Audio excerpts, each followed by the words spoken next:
మీ business ఏదైనా మీ ఊర్లో promotion చేయాలంటే అది సుమన్ టీవీతోనే సాధ్యం. ఇప్పుడే సంప్రదించండి. నేను చనిపోతా, నాకు పర్మిషన్ ఇవ్వండి, లేదంటే మెడికల్ కిల్ చేయండి.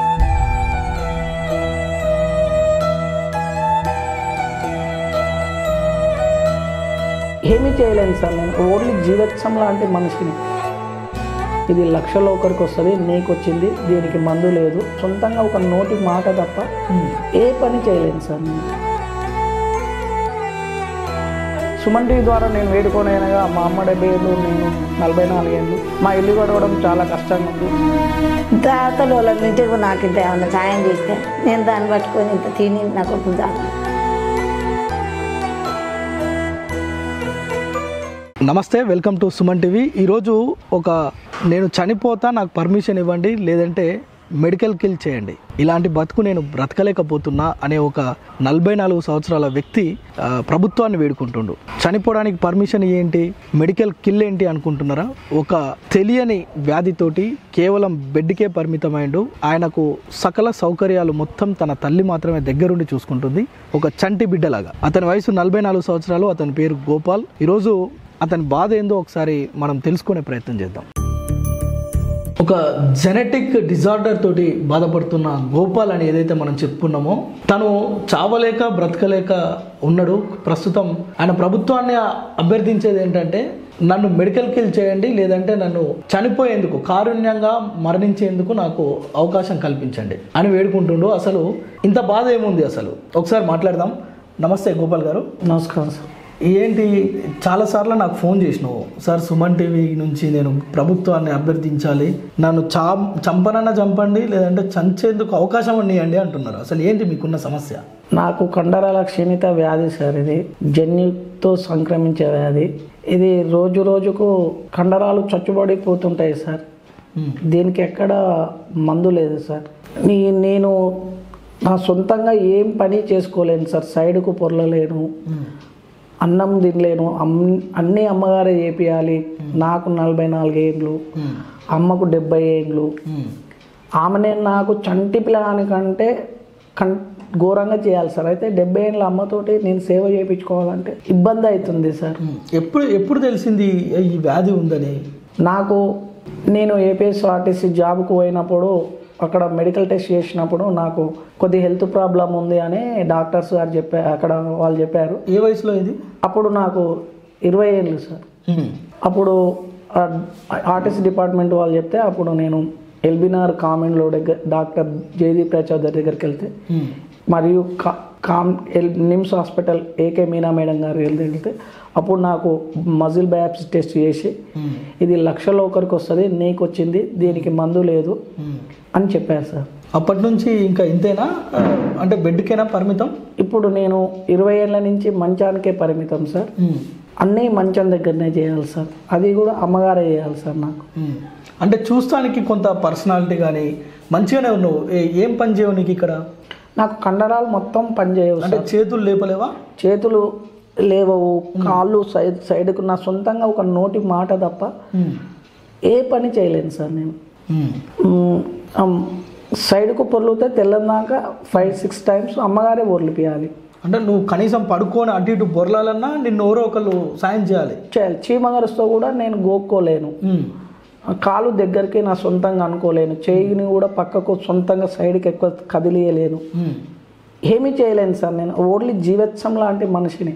ఒక నోటి మాటనే తప్ప, ఆ మాటలో కూడా గత 6-7 మంత్స్ నుంచి మాట కూడా డిస్టర్బెన్స్ అవుతుంది సార్. నాకు ఎప్పుడు చనిపోతాను అనేది కూడా ఒక 4 నెలల ముంగల్నే మాకు తెలిసిపోతుంది సార్. శ్వాస ఆడక గుండెకున్న కండరం వీక్ అయిపోయినప్పుడు చనిపోతాం సార్. మరి ఎట్లా పొద్దుగా లేచిన దగ్గర నుంచి పడుకున్నంతసేపు ఒక బాధ, లేచిన తర్వాత వాష్రూమ్కి వెళ్ళాలా, కాలకృత్యాలు తీర్చుకోవాలా, ఎట్లా పరిస్థితి? ప్రతిదీ అమ్మగారే చేయాలి సార్ నాకు. బాత్రూమ్ కిందంగా ఇనుప మంచానికి రంధ్రం పెట్టి జబ్బలో పెట్టి బాత్రూమ్ ఎత్తిపోసి అమ్మ కిందంగా కడుగుతుంది. అమ్మనే అన్నం తినిపిస్తుంది, అమ్మనే పళ్ళు తవ్వుతుంది, అమ్మనే మోంగ అడుగుతుంది. ఎనీవన్ వితిన్ రోజుకు 24 గంటలల్లో అమ్మ నా పక్కన ఉండాలి. అంటే ఎట్లా ఇది సంక్రమించింది మీ ఇంట్లో? గతంలో ఎవరికైనా ఉండేనా, మీకే ఫస్ట్ ట్రేస్ అవుట్ అయిందా? మా వంశంలో ఎవరికి లేదు సార్, నాకే అటాక్ అయింది సార్ ఫస్ట్ టైం. అచ్చా, నాన్నగారు ఏం చేసేది?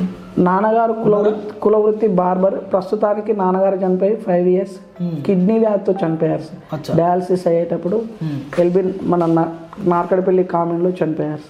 ఇప్పుడు మొత్తం ఇక ఏది చేయాలన్నా అమ్మనే, ఇంకా అమ్మ లేకపోతే ఇంకా నేను లేను సార్. ఇక అమ్మ ఎన్ని రోజులు మీకు ప్రభుత్వం నుంచి ఏమైనా ప్రోత్సాహకం అంటే పెన్షన్ లాంటివి ఏమైనా వస్తున్నాయా గోపాల్ గారు? అంటే ఇప్పుడు మన ప్రభుత్వంలో 21 డిజబుల్డ్ ఉంటారు సార్. ఆ డిజబుల్లోకి వచ్చే వికలాంగుల పెన్షన్ ఇస్తున్నారు. కానీ మాది 100% వికలాంగుల 100% మేము వికలాంగుల శాతం. మాకు ప్రత్యేకంగా గవర్నమెంట్ జీవో ప్రకారమే మాకు ఒక మనిషిని టేకర్ మనిషిని ఇవ్వాలి. మాకు నమ్ముకొని ఒకరు ఉంటున్నారు కాబట్టి వాళ్ళకు ఒక రోజుకు ఇంత మేము సంపాదిస్తున్నామని వాళ్ళకు ధైర్యం కలిగిస్తే, అంటే వాళ్ళకు రోజుకు 500 లెక్కన నెలకు ఒక 15,000 రూపాయలు ఇస్తే వాళ్ళు మాకు సంతోషంగా వాళ్ళు మంచి ఫుడ్ తిని మాకు సేవ చేయగలుగుతారు. మాకు న్యూట్రిషన్ ఫుడ్ హెల్త్ కార్డు ఇవ్వాలి సార్. పక్క రాష్ట్రంలో ఆల్రెడీ 15,000 పెన్షన్ ఇస్తుంది సార్ మా డిసీజ్ వాళ్ళకు. అంటే మీ డిసీజ్కి సంబంధించిన వాళ్ళు ఎంతమంది ఉండొచ్చు ఒకవేళ? తెలంగాణలో మాకు ఒక అసోసియేషన్ కూడా ఉంది sir, Telangana muscular dystrophy association. 6,000 మంది ఉన్నారు. గత ఒక 4 years బ్యాక్ శాసనసభలో మన నల్గొండ ఎమ్మెల్సీ ఏను నరసింహారెడ్డి సార్ గారు కూడా మా డిసీజ్ గురించి శాసనసభలో కూడా చెప్పారు. అప్పుడు గుత్త సుఖేందర్ అధ్యక్ష స్థానంలో వీళ్ళ అన్ని డిజబుల్ కంటే వీళ్ళ డిజబుల్ చాలా ఘోరం, వీళ్ళు జీవం ఉన్నా వేస్టే, వీళ్ళకు ప్రత్యేకంగా ఒక పెన్షన్ ఒక 15,000 ఇచ్చినా కూడా తక్కువే అని ఒకప్పుడే చెప్పారు సార్ 4 years బ్యాక్.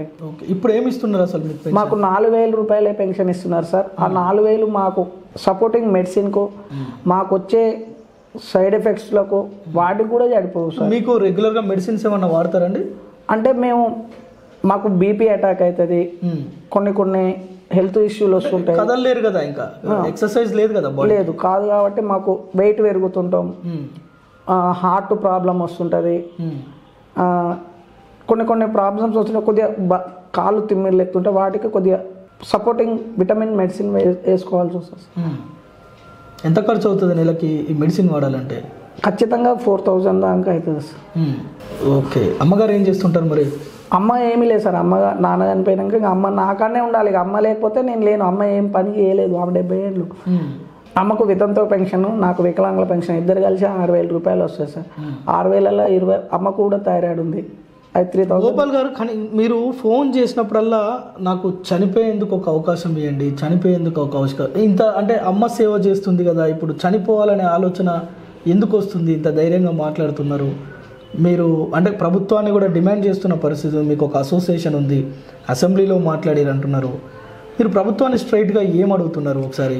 ప్రభుత్వానికి తెలియంది ఏమైనా, ఈ జన్యుతో సంబంధించే డిసీజులకు ప్రతి ఒక్క ప్రెగ్నెన్సీ వాళ్ళకు 3 monthsలో ఉన్నప్పుడు DNA టెస్ట్ చేయాలి. ప్రతి ఒక్కరికి రిఫర్ చేయాలి. ప్రతి ఒక్కరికి డాక్టర్ గర్భిణీ స్త్రీకి DNA టెస్ట్ ఖచ్చితంగా చేయాలి. అదొకటి. ఓకే. మెయిన్ ఇంకోటి ఏంటి అంటే, మా మస్కులర్ డిస్ట్రోఫీ డిసీజ్ వాళ్ళకు 15,000 పెన్షన్ ఇవ్వాలి, న్యూట్రిషన్ ఫుడ్ ఇవ్వాలి, హెల్త్ కార్డు ఇవ్వాలి, టేక్ ఎవర్లెన్స్ అంటే మమ్మల్ని కాపాడుతున్న వాళ్ళకు ఒక 15,000 పెన్షన్ ఇవ్వాలని గవర్నమెంట్ డిమాండ్ చేస్తున్నాను. ఎందుకంటే ఇది చెప్పలేని వర్ణనాతీతం సార్. ఈ డిసీజ్ గురించి చెప్పాలంటే అది మాటల్లో. ఎందుకంటే మిమ్మల్ని చూసి నేను ఇక్కడికి రాగానే అనుకున్నా, గోపాల్ ఏంటి మంచిగా దర్జాగా పడుకుంటూ ఊకే ఫోన్లు చేస్తుండు అనుకున్నా. కానీ ఇక్కడికి వచ్చిన తర్వాత ఇతన్ని లేపాలన్నా ఈ కాళ్ళు పట్టుకొని వాళ్ళ అమ్మగారు కిందికి పెడుతున్నారు. నిజంగా టాయిలెట్ బాటిల్ అక్కడ ఉంది, అక్కడ కింద టాయిలెట్ పోయాలంటే తన తల్లి ఆ బాటిల్ పట్టుకుంటూనే పోయగలుగుతాడు. ఈవెన్ మోషన్ చేయాలన్నా కానీ ఈ మంచానికి ఇక్కడ ఒక హోల్ పెట్టారు, ఈ హోల్లోనే అతను కూర్చుంటే వాళ్ళ అమ్మ ఒక బేసిన్లో పట్టుకొని బాత్రూంలో వేసి మళ్ళీ క్లీన్ చేస్తుందంట. ఇంత దయనీయమైన పరిస్థితి ఇది. నిజంగా కూడా ఇలాంటి వాళ్ళు రాష్ట్రంలో 6,000 మంది ఉన్నారని ఆయన, ఎందుకంటే ప్రతిసారి ఫోన్ చేసినప్పుడు, సార్ మీ ఇంటర్వ్యూస్ చూస్తున్నాను సార్, నాకు చనిపోయేందుకు ప్రభుత్వం అవకాశం కల్పించాలి, ఎందుకంటే చనిపోయేందుకు కూడా ఆయనకు ఆస్కారం లేదు. ఎందుకంటే ఆయన చేతులు కాళ్ళు కేవలం నోరు మాత్రమే పనిచేస్తుంది, అంతకు మించి ఇంకా ఆయన ఏమీ ఆ చేతులు లేపలేడు, కాళ్ళు లేపలేడు, అతను అటు బొర్లలేడు, ఇటు తిరగలేడు, కేవలం మాటలతోనే తన జీవితాన్ని నిలదీస్తున్నాడు. తన ప్రతిరూపం ఇప్పుడు అమ్మ ఇక్కడ. ఎందుకంటే ప్రతి పని కూడా ఈయన చేయాల్సిన ప్రతి పని కూడా ఆమె చేస్తుంది. పాపం ఆమె 70 సంవత్సరాల వయసు. సో అందుకే నన్ను మెడికల్ కిల్ చేయండి, నా బాడీని రీసెర్చ్ కోసం ఇస్తాను సార్, నేను ఈ బతకలేకపోతున్నా, అమ్మతోటి నేను అన్ని కడిగించుకుంటున్నా, నా జీవితం ఇలా ఉందని చెప్తున్నాడు. ఒకసారి గోపాల్ వాళ్ళ అమ్మతో మాట్లాడదాం. 70 ఏళ్ళ వయసులో నిజంగా చంటి బిడ్డని చూసినట్లుగా గోపాల్ని చూసుకుంటుంది. అమ్మ, ఏంది ఎప్పటి నుంచి చేస్తున్నావు తల్లి నువ్వు మీ అబ్బాయికి ఇట్లా? ఈ అబ్బాయి 24 ఏళ్ళకు 20 ఏళ్లలో వచ్చింది సార్ ఇది చేసి. ఇప్పుడు 44 ఏళ్ళు ఉండు. 44 ఏళ్ళ నుంచి మంచానికే పరిమితం. 24 ఏళ్ళ నుంచి మంచానికే పరిమితం.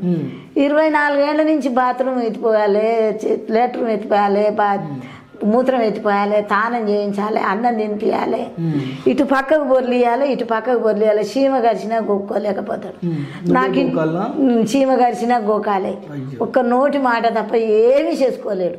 నేను ఎప్పుడు అవతలకి వెళ్ళినా కానీ గీడ గన్మట్ల కూర్చున్నా కానీ ఇంటి ముందర అమ్మ అని పిలవగానే చీమ గరిస్తే వచ్చి గోకాలి. ఇక నా కొడుకు 44 ఏళ్ళు, నాకు 72 ఏళ్ళు. నా భర్త కిడ్నీ వ్యాధితో చచ్చిపోయాడు.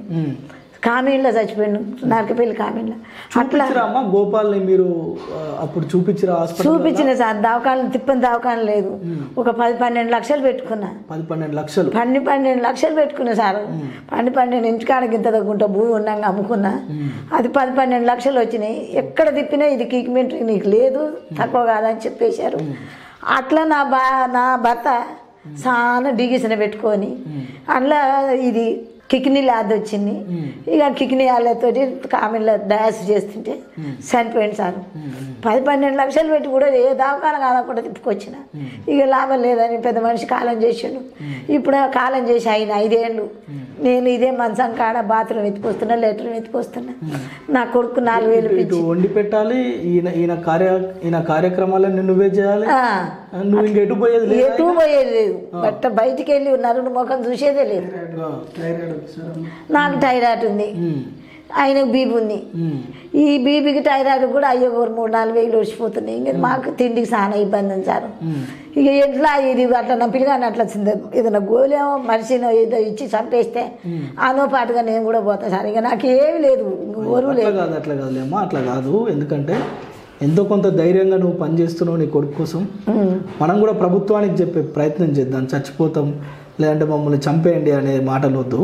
ఎందుకంటే ప్రభుత్వానికి చెప్పే ప్రయత్నం చేద్దాం నిజానికి. అయితే మరి ఇప్పుడు మీరేం కోరుకుంటున్నారు ప్రభుత్వం నుంచి? ఒకవేళ దాతలు వాళ్ళ నుంచి నాకు ఇంత ఏమన్నా సాయం చేస్తే నేను దాన్ని పట్టుకొని ఇంత తిని నా కొడుకుని చాలుకుంటా. అక్కడ గవర్నమెంట్ కూడా నాకేమన్నా పక్క రాష్ట్రాల్లో 10,000 పింఛన్ ఇస్తున్నారట. నాకు కూడా అది ఎంత ఇస్తే నా కొడుకు బతికించుకుంటా సార్. ఓకే. సో ఇట్లా ఈ తల్లి కొడుకుల బాధ మనం చూసినాం కదా. వీళ్ళు మా ఇద్దరికి ఒకేసారి చంపండి సార్ అని ఆ తల్లి వేడుకుంటున్న పరిస్థితి మనం చూస్తున్నాం. కుటుంబాన్ని కోల్పోయారు, పెద్ద దిక్కును కోల్పోయారు. ఉన్న కొడుకు ఏదో ఆసరవుతాడేమో అనుకుంటే ఈయనకే తల్లి ఆసరైన పరిస్థితి. కనీసం ఒక పక్కనోళ్ళతోటి మాట్లాడడానికి పోయినా చీమ గరిచినా దోమ గరిచినా గోకడానికి రావాలి. పడుకుంటే బోర్ల పడుకోవాలన్నా, లేదంటే ఇటుపక్క తిరిగి పండుకోవాలన్నా, మెడలు తిప్పాలన్నా, చేతులు ఊపాలన్నా, కాళ్ళు తీయాలన్నా, దేనికైనా ఆ 70 ఏళ్ళ తల్లే ఆధారం.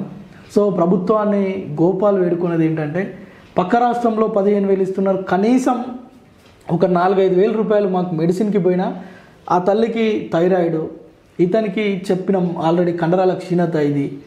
సో ఈ బాధలన్నీ విముక్తి కావు. కానీ ధైర్యంతో బతకాలి. ఈ స్ఫూర్తి ఏదైతే ఉందో మీ ఇద్దరికి నిజంగా హ్యాట్స్ ఆఫ్. మీ ఇద్దరికి నిజంగా చెప్తున్నా. ఎందుకంటే ఈ ఏజ్లో మీరు చేయటం, ఇంత బాధతో అతను ఉండడం, వీళ్ళు ఏం కోరుకుంటున్నారంటే కేవలం ఒక 15,000 రూపాయలు ప్రభుత్వం ఇచ్చేదే, పక్క రాష్ట్రాల్లో ఇస్తుంది ఈ డిజాస్టర్ ఉన్న వాళ్ళకు. సో వీళ్ళకు కూడా ఈ కండరాల క్షీణత ఉన్న వాళ్ళకు 15,000 రూపాయలు ఇస్తే ఒక 5,000 మెడిసిన్కి పోయినా 10,000 కనీసం కూరగాయలు కొంత పౌష్టికాహారం తినే అవకాశం ఉంటుంది. ఆ సాయం అన్న చేయండి. లేదంటే గోపాల్ అయితే 100 సార్లు చెప్తుండు ఎవరు వచ్చినా కానీ, ప్రభుత్వానికి నా బాడీ ఇచ్చేస్తా, నన్ను చంపేయండి, మెడికల్ కిల్ చేయండి, రీసెర్చ్ కోసం వాడండి. ప్రతి బిడ్డ పుట్టేటప్పుడు గర్భిణీ ఉన్నప్పుడే తనకు DNA టెస్ట్ చేస్తే ఇలాంటి ఏదైనా రోగం కనుక ఉంటే తెలుస్తుంది. సో ఏమైనా చర్యలు తీసుకోవచ్చు అని డిమాండ్ చేస్తున్న పరిస్థితి ఉంది. మానవతావాదులు ఎవరైనా ఉంటే ఈ తల్లి కొడుకులను ఆదుకోవాలని సుమన్ టీవీ ఆకాంక్షిస్తుంది.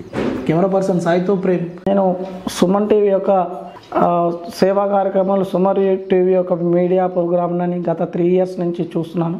వారు చాలా మందికి చాలా సహాయం చేస్తున్నారు. మూలకున్న జీవన గాథలను కూడా చాలా వాటిని బయటికి తీసుకొచ్చి వాళ్ళకు మనోధైర్యం నింపిన సుమన్ టీవీకి నా యొక్క ప్రత్యేక ధన్యవాదాలు. సుమన్ టీవీ ద్వారా నేను వేడుకోనైనగా మా అమ్మ 70 ఏళ్ళు, నేను 44 ఏళ్ళు. మా ఇల్లు గడవడం చాలా కష్టంగా ఉంది. పక్క రాష్ట్రంలో 15,000 పెన్షన్ ఇస్తున్నారు, మాకు కూడా 15,000 పెన్షన్ ఇవ్వండి. ఈ సుమన్ టీవీ గవర్నమెంట్ దృష్టికి తీసుకెళ్ళి మాకు 15,000 పెన్షన్, మాకు కొన్ని రోజులు బ్రతకడానికి మనోధైర్యం నింపడానికి మానవత్వం ఉన్న మహానుభావులు ఎవరైనా మీకు తోచిన సహాయం చేసి మాకు మంచి ఫుడ్ తింటే, మా అమ్మ ఎన్ని రోజులు బలంగా ఉంటే నాకు అన్ని రోజులు సేవ చేస్తుంది. మానవత్వం ఉన్న మహానుభావులు మాకు సహాయం చేయాలని సుమన్ టీవీ ద్వారా పాదాభివందనాలు చేసి వేడుకుంటున్నాను. Thank you.